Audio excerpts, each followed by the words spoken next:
Olá, meninas, tudo bom? Meu nome é Clara, estou aqui para apresentar para vocês alguns elementos fundamentais da maquiagem, tá? Então, aqui eu tenho essa minha paleta de sombra que já faz é da Jasmine, ela que já faz um tempão que eu tenho ela, tá? Aqui, ó, já faz uns 3 anos já que eu tenho ela, pode ver que ela já tá acabando, sombra aqui, ó, essas aqui já acabaram. Então, aqui é pó. E aqui é base, tá? Aqui é base. Aí quando você puxa assim pra cá, tem um batom, e um delineador, tá?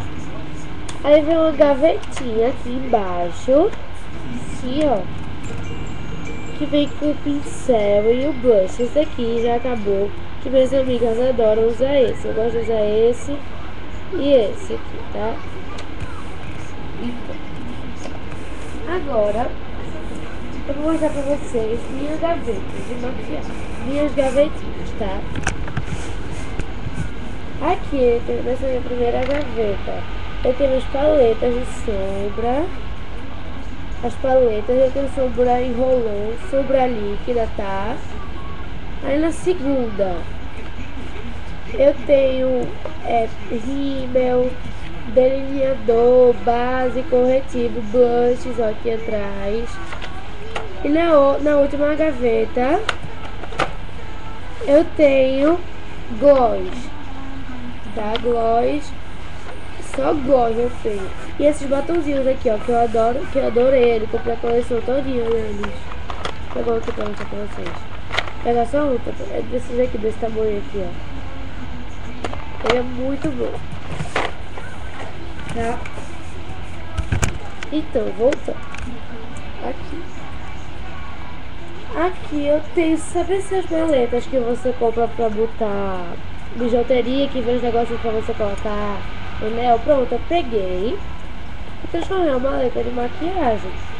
Aqui eu tenho esse demaquilante, tá? Aqui eu tenho batons, que foi de onde eu tirei o negocinho de brinco, eu botei esses batons. Aí quando você levanta aqui esse negocinho, tem algodões e cotonetes, olha, dá pra ver. Pronto. Aí aqui tá ok. Aí quando você puxa aqui embaixo essa gavetinha, sai meus pincéis de maquiagem, que ainda tem um pouquinho, porque eu não achei nenhum bom até agora, tá? Então, gente, espero que vocês tenham gostado, viu? Pois eu adorei fazer esse vídeo pra vocês. Tchau!